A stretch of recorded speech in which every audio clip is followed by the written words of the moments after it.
all yours. Good morning, everyone. Thank you all for coming.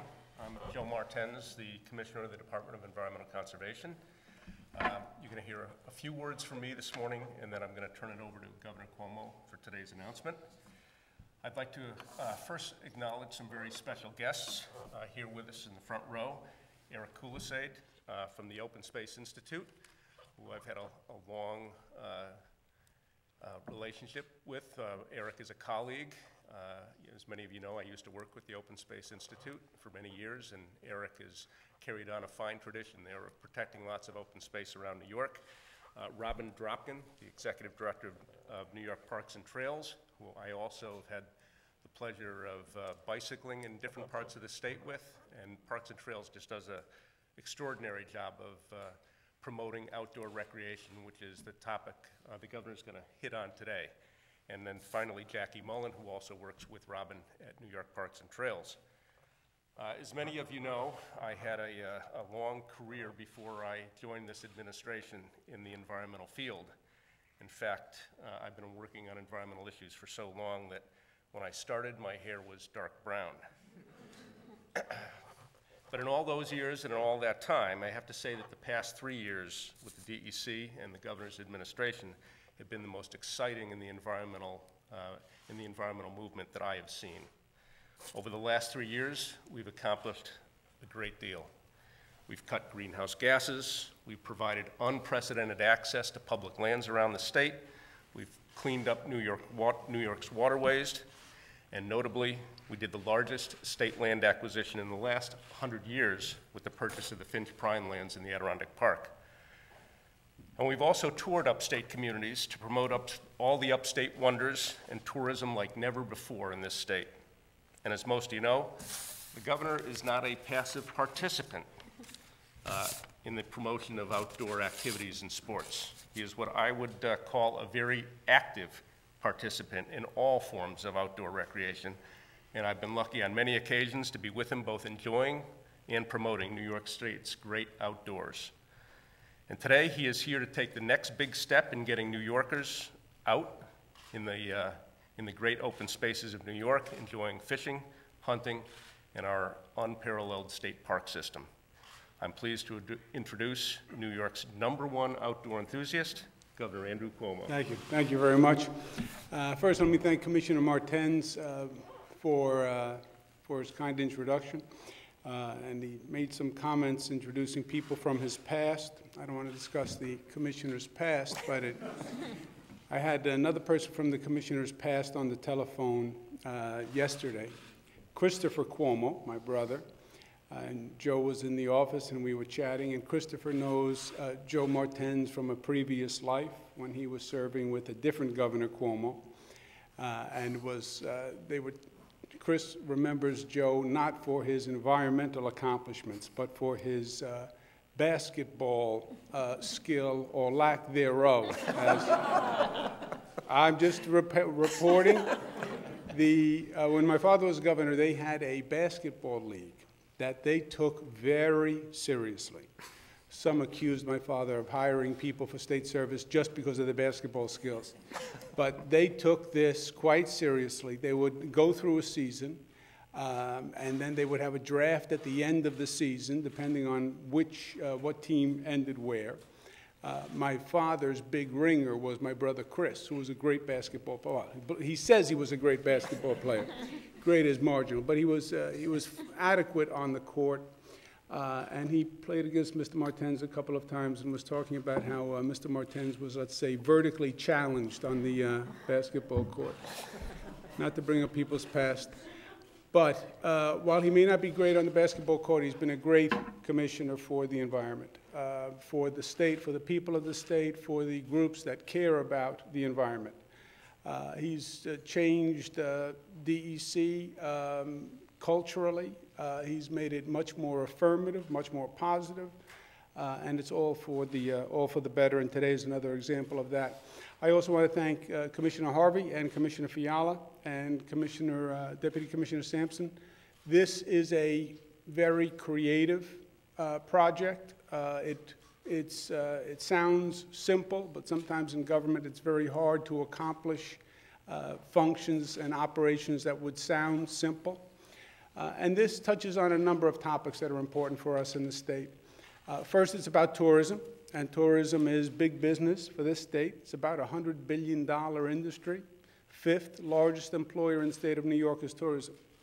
And it's about the tourism sector related to the outdoors, hunting and fishing, which is big business for the state of New York in terms of tourism. Remember, a lot of tourism takes place in upstate New York, and we're always focused on the upstate New York economy. And when it comes to tourism, we're trying to attract those 50 million tourists that are visiting New York City and the New York City metropolitan area and attracting them north. Hunting and fishing is one of the things that does that. This is about generating revenue for the state in terms of fees, and we think significant fees. And it's about making government work on a practical administrative level. Basically what we're going to do is offer lifetime state passes/licenses to current annual license holders. The state issues about 2 million hunting, fishing, parks annual permits, 2 million, which is obviously a very large universe. And we're saying to those people who normally buy a license on an annual basis, why don't you buy a lifetime license, a lifetime permit, lifetime pass? It will actually save money in the long run for the person who's buying the currently annual passes. It will generate significant revenue for the state by the sale of the lifetime. And to make the lifetime licenses more attractive, we're going to couple them with a special edition of the New York State license plate. And the special edition of the New York State license plate also has a value to the state. It's going to help us advertise a part of the state that is really an untold story of New York.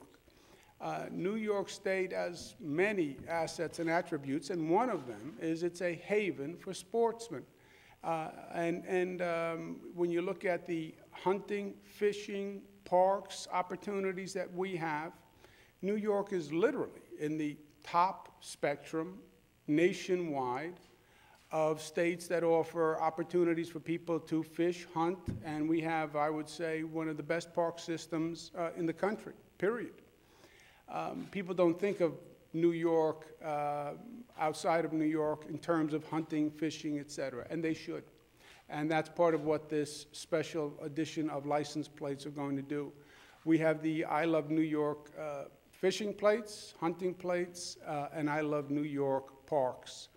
And this offer will go first to the 2 million current list that buys annual licenses, but it's also open to the general public. A lot of people don't know that we have this asset.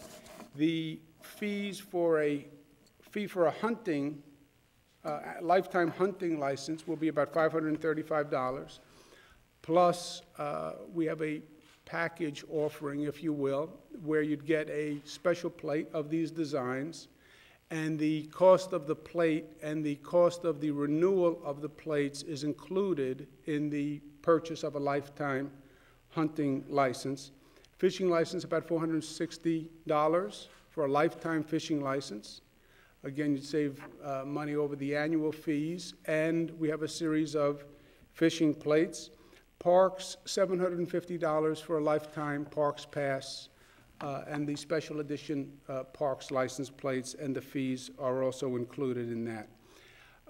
This is also an example of government working. We talk about making the government work. We've talked about it on the legislative gridlock level. This is government working on a very practical level. Department of Motor Vehicles, historically, let's say, was one of the more frustrating operations of the state. As a person like many New Yorkers who stood on a long DMV line more times than they care to remember, Commissioner Fiala and Deputy Commissioner Sampson actually took Department of Motor Vehicles and said, if it was a negative experience in the past, it's now going to be a positive experience. And you see that again today in terms of innovation and creativity. Before, if you got a fishing license, you'd go to DEC, you'd go to parks for a parks permit. And you would be issued separate licenses. And you'd have a separate fishing license, separate hunting license, separate parks permit, and then a driver's license. But that's not the way the world works anymore, right? No other institution is that inefficient. So part of today, and we spoke about this in the State of the State, is New York will have an adventure license.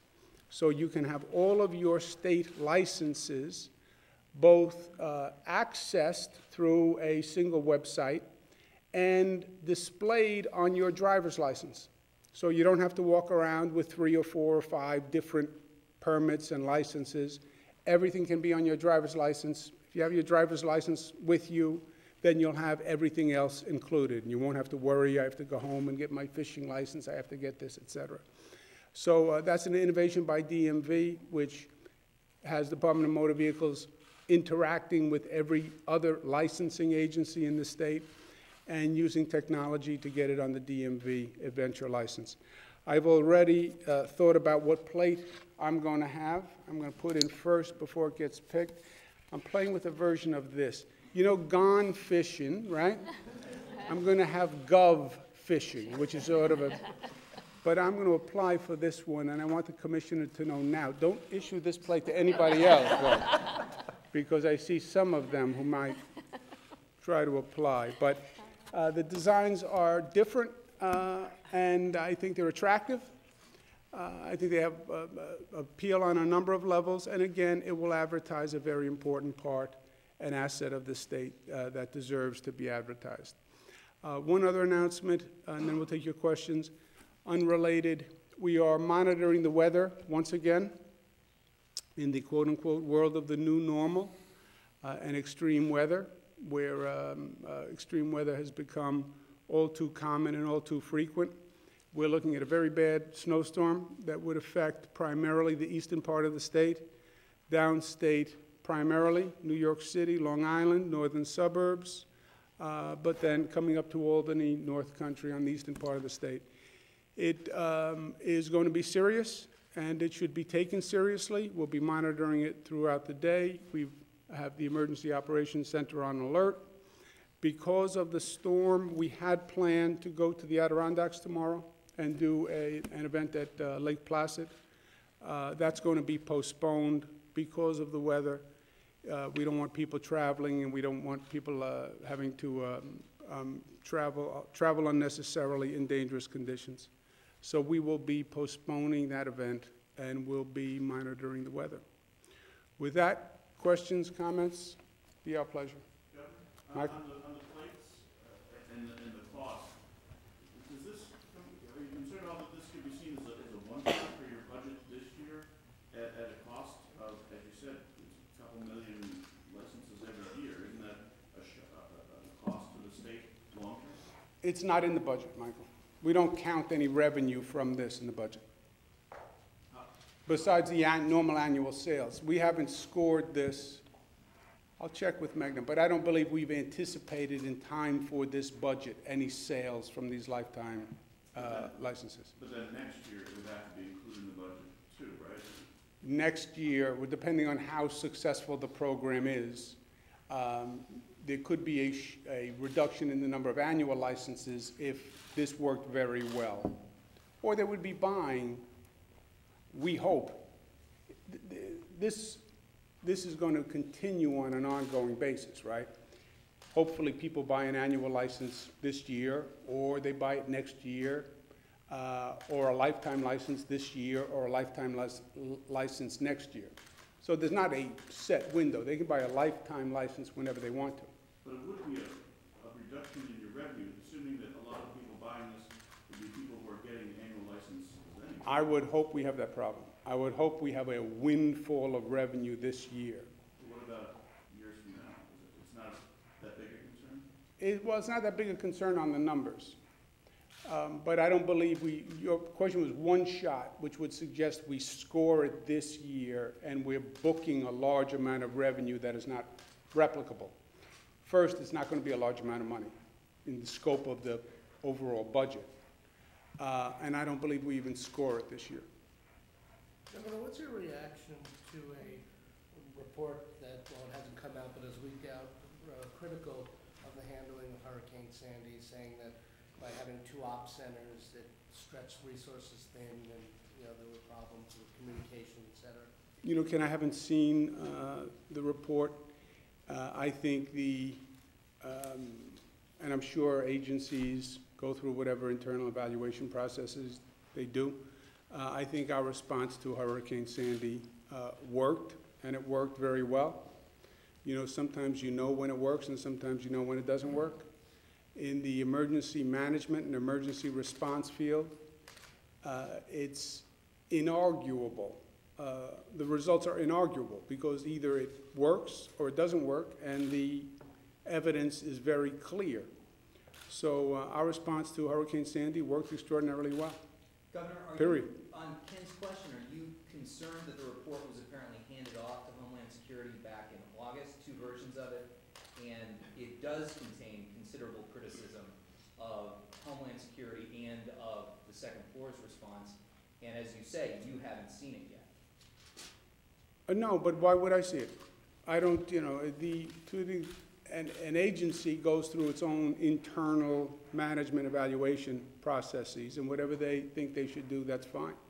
I know that the response worked, and it worked very well because I was there. And the people of the state who are in those affected areas knows that it worked very well.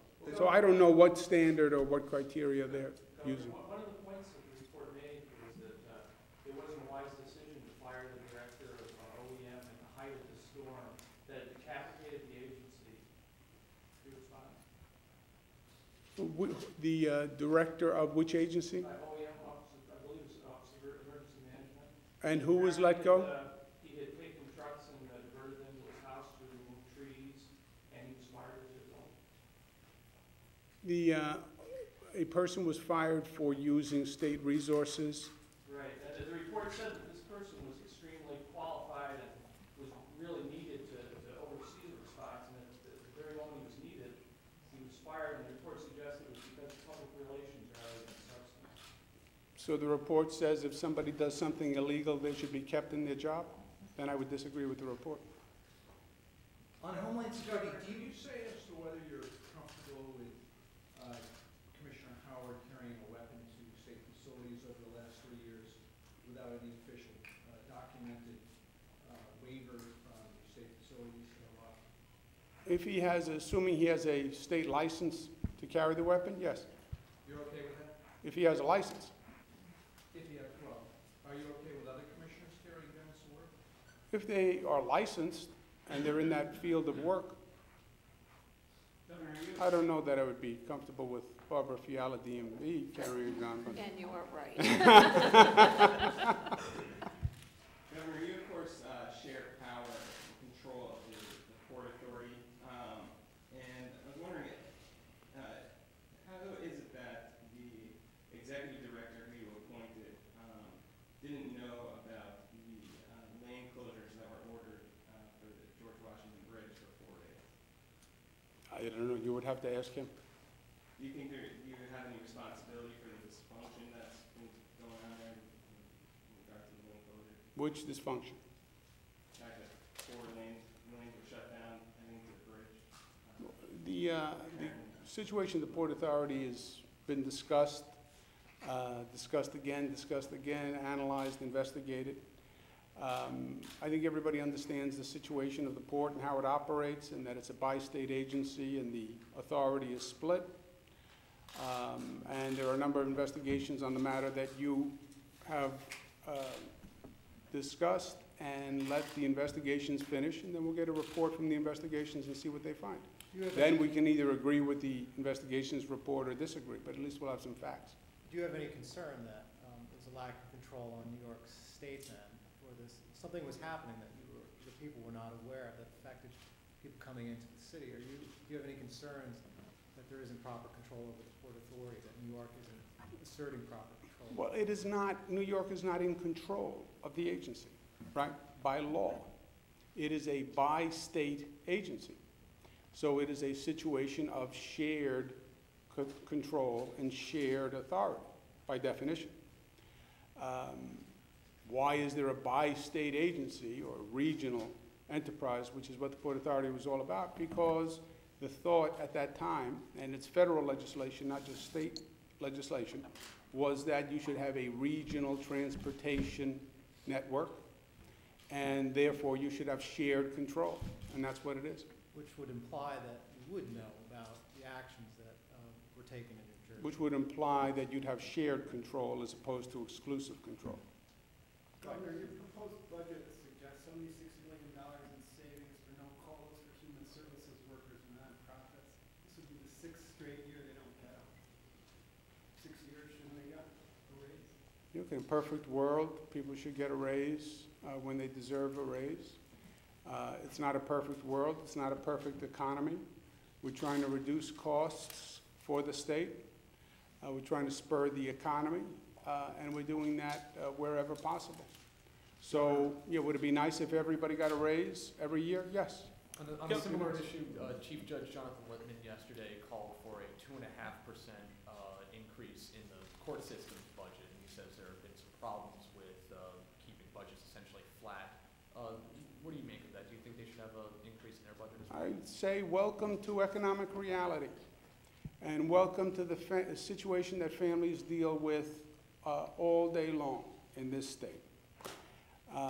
Well, we need more money, we need more money. It's hard to only do it with a 2% increase. I know it's hard. By the way, it's a 2% increase. It could be worse. A lot of families, previous question, are dealing with a situation where their income didn't go up at all. No COLA increase, no raise, no cost of living increase. A lot of families are dealing with a situation where their income went down. You know, and they would switch places in a moment with anyone who had a situation where it's only going up 2%. Yeah, but it's going up. And 2%, by the way, is the rate of inflation, rate of growth, you know. Mayor de Blasio is going to be introducing his budget in a little while. It's going to show a big surplus. Does that solidify in your mind the argument against the pre-K tax? It has nothing to do with the surplus, my position on pre-K. It's not dependent on the surplus of New York City or the surplus of Buffalo, et cetera. It's very simple. We want a statewide pre-K program. Why? Because the children of New York City are very important. You know what else? The children of Nassau are very important. And the children of Buffalo are very important. And the children of Binghamton are very important. So we want a statewide pre-K program. That's why the state has been working on it for 15 years. That's why I talked about it in the State of the State last year. We want a statewide pre-K program. Well, then how would you pay for it? Let the millionaires of every city pay for the pre-K. Nah, it's not going to work because a lot of cities don't have that kind of economic base. They don't have those number of millionaires. So if it's a statewide pre-K program, the state should pay. That's my position. It has nothing to do with the surplus of New York City. And how do you respond to the mayor's comments yesterday that the state is treating the city like a colony? The state is treating the city like a city,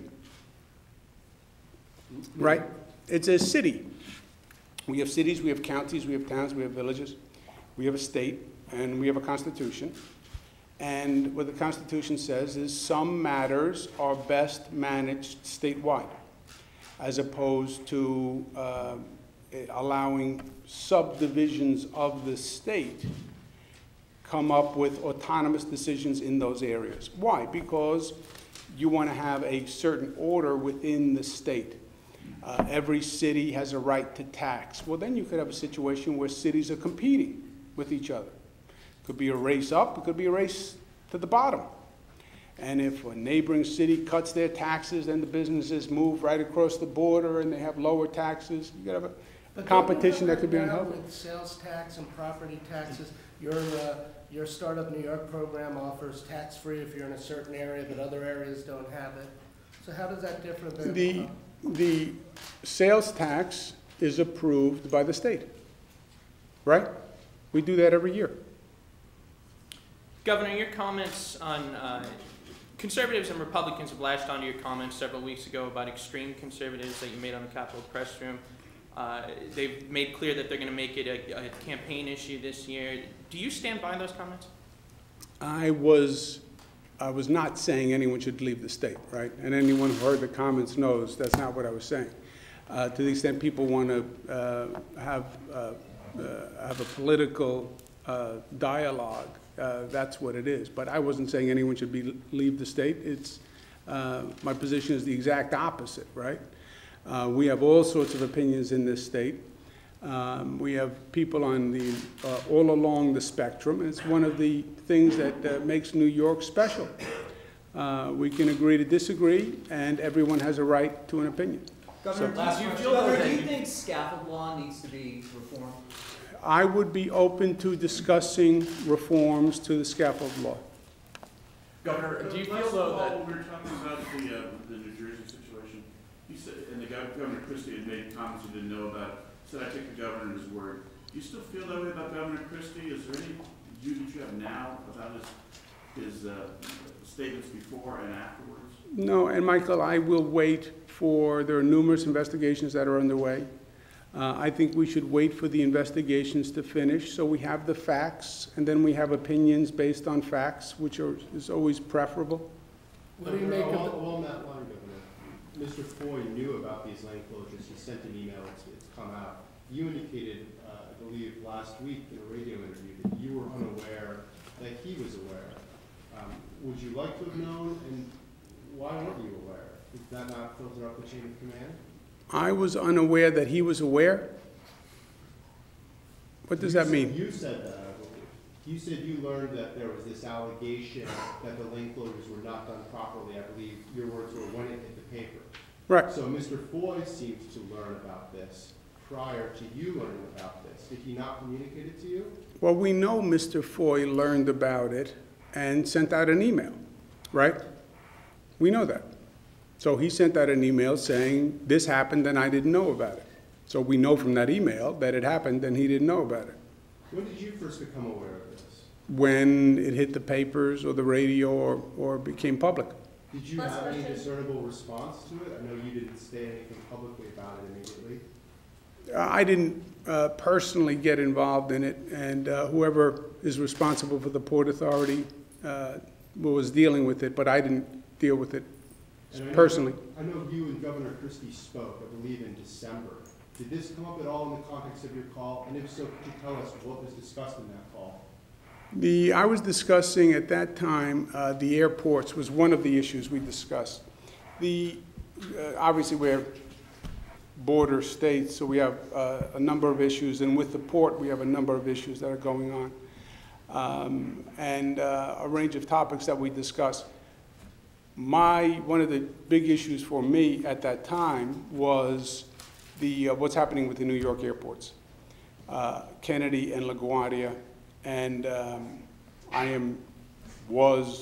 still am, not happy with the rate of progress at Kennedy and LaGuardia in the construction. The port is in charge of it.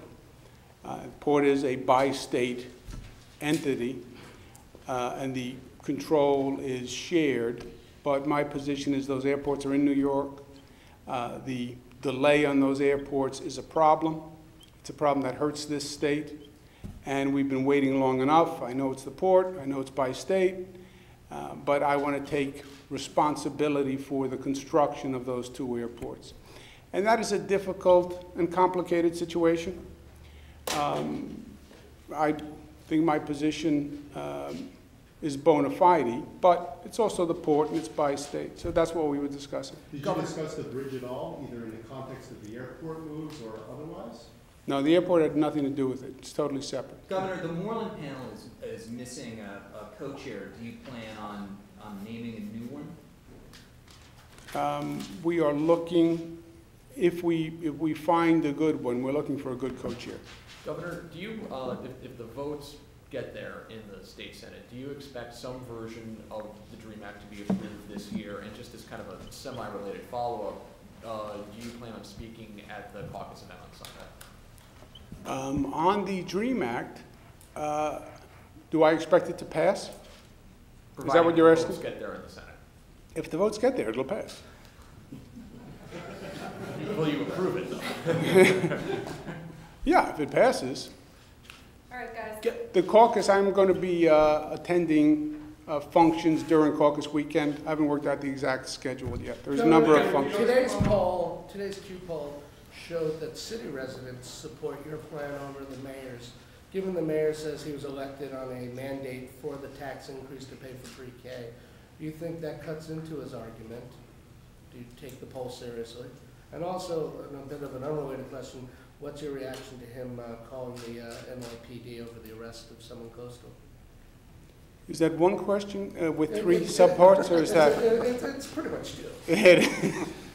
What was the first one of the two? First one was on de Blasio in terms of the poll and the impact on his argument that. Yeah, I think what people, I think what people, when the mayor said we should have pre-K, I think that was exactly right.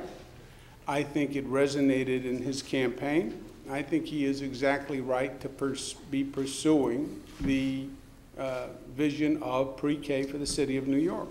As I said it in the State of the State. Credit to this legislature. They've been working on it since the late 90s. All the educational reformers will tell you it's probably one of the single best things we can do in terms of education is pre-K, while the young minds are the most fertile. So I think it is exactly right. The second question is a mechanical question. Well, how do you pay for it? Do you pay for it with a tax from New York City only, or does the state pay for it? I think most people say, you know, that's, as long as it's being paid for by government, that's what's important. I don't think people really spend a lot of time thinking through, should it be a New York City tax, or should it be a state tax, or should it be a sales tax, or a county tax? I don't think they think that. I think they're saying there should be pre-K. And he's right, and he's fighting for pre-K. And that's what he should be doing. Mayor's point is very simple and inarguable. I said I wanted to have a pre-K system, universal full-day pre-K, and I'm fighting like heck to have a universal full-day pre-K for the people of my city. That is inarguable and correct, and he is doing what he should be doing. My point, which is different but aligned, I want a universal full-day pre-K program for the state. New York City, yes. Also Buffalo. Also Rochester. Also Syracuse. Also Albany. Also Long Island. Every child in this state. Well, how do you pay for it? Tax in New York City? No. Statewide system should be paid by the state. And we should share our resources to fund this statewide priority. You know, the statewide taxation says the state as a level of distribution, right? That's the concept of the state on taxation. It is a level of distribution. And once you say we're going to do pre-K in rich communities and poor communities, upstate and downstate, then you need a mechanism of distribution, which is the state. And that's why state financing makes sense. When they poll, I'm sure people are just responding to, will there be universal pre-K? Will it be full-day pre-K? Is it funded by government? Great. I don't think they're getting into tax policy between local and state jurisdiction. And what about the call to the police, Eddie's? I don't know, Ken. That's not my job. I don't know the facts and the circumstances. Governor, what's your reaction to the regents deciding to table the tweet? I think it was a good decision. Governor, just to clarify, I'm sorry, the answer on pre-K. You said statewide program has to be paid for by state resources, it should be. If it became only a citywide universal pre-K, would that be okay for you then, for the city to pay for it? I would not support only universal. I would not support, I believe that's a service that should be provided to all children everywhere in the state, as this legislature has been working towards over the past decade, as I've been talked about in my campaign, as I talked about in the State of the State. Every educational reformer will say, every smart person on education says, get them young. That's when their minds are most fertile, most open. So this is exactly the right direction. And then I want to make sure that the richer communities and the poorer communities in this state are also in a place to afford that service. You know, it's ironic because many of the educational reformers for years talk about equity of educational funding, right?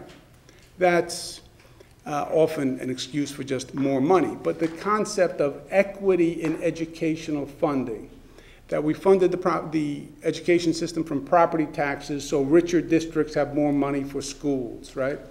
And this has been a legitimate discussion for years.